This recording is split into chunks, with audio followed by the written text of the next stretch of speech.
வணக்கம். தனிமனித சிந்தனை மாற்றமே சமூக மாற்றம். இந்த கரூர் மாஸ்கரில பாதிக்கப்பட்ட அந்த குடும்பங்களுக்கு அடுத்தபடியா நம்ம கண்ணில் படுறது சிறுவர்கள், இளைஞர்கள், பெண்கள், இவங்கெல்லாம் இருக்கக்கூடிய ரசிக போதை நம்ம கண்ணில் படுது.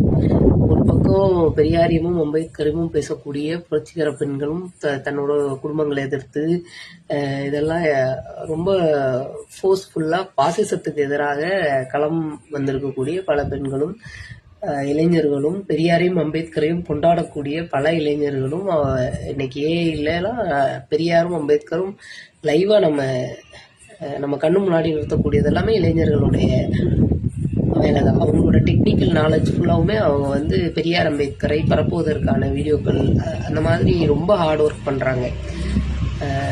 பல எழுத்தாளர்கள், பல பேச்சாளர்கள் அவங்க எல்லாம் வெகுண்டிலிருந்து பாசிசத்துக்கு எதிராக ஒரு அணியா திரண்டு வரும்போது தன்னோட வீட்டில் இருக்கிற குழந்தைங்களை தான் வீட்டிலேயே எதிர்ப்பு மீறி ஏத்திஸ்டுகளா வளர்த்துட்டு இருக்கக்கூடிய சூழலும் ஒரு பக்கம் இருக்கு.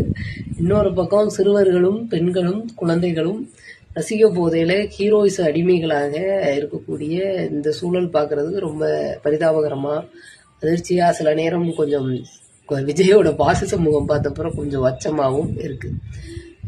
ஸோ இவங்க சிறுவர்கள் எல்லாம் மைக் பிடிச்சி கெட்ட வார்த்தை பேசுறது, ஜேர்னலிஸ்ட் கிட்ட பொது தளங்கள்ல கெட்ட வார்த்தை பேசுறது.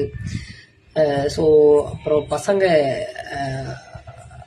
சாலை விதிகளை மதிக்காம, ஒரு ரசிகர்கள்னா என்ன, தலைவர் வர்றாங்க,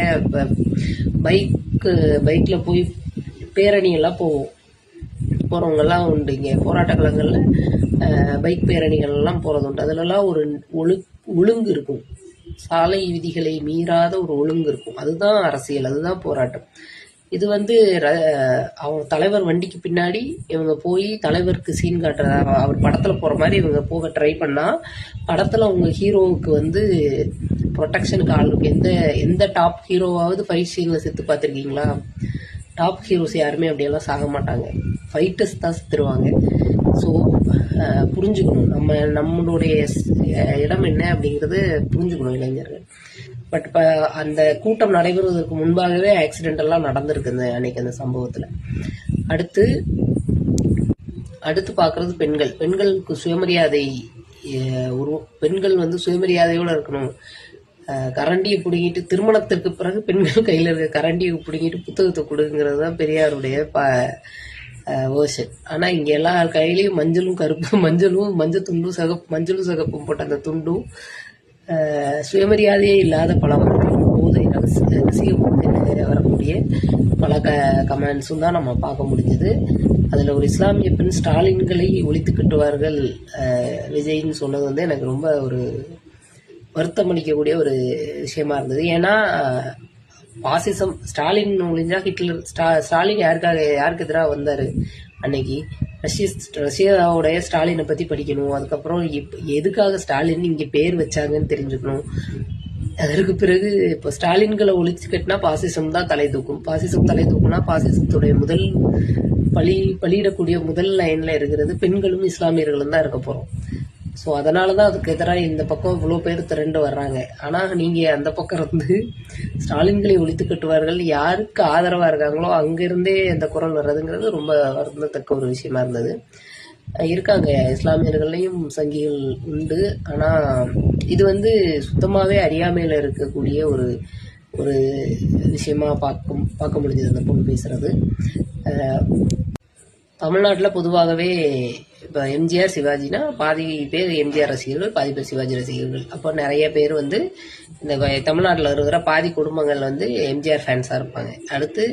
அடுத்த தலைமுறையில பாதி குடும்பங்கள் ரஜினி ஃபேன்ஸாகவும், பாதி குடும்பங்கள் கமல் ஃபேன்ஸாகவும் இருப்பாங்க. ஆனால் ரஜினி கமல் அரசியலில் என்ன பண்ணாங்க தெரியுமா? எந்த நிலைமையில இருக்காங்க தெரியுமா? அடுத்தது ரஜினி இப்போ இருக்கார் அரசியல்ல இல்லை. அடுத்தது விஜயும் அஜித்னு வந்தா விஜய் ஃபேன்ஸ் பாதி பேர் அஜித் ஃபேன்ஸ். பாதி குடும்பங்கள் விஜய் ஃபேன்ஸ், பாதி குடும்பங்கள் அஜித் ஃபேன்ஸ். அது சினிமால, திரையுலகத்துல.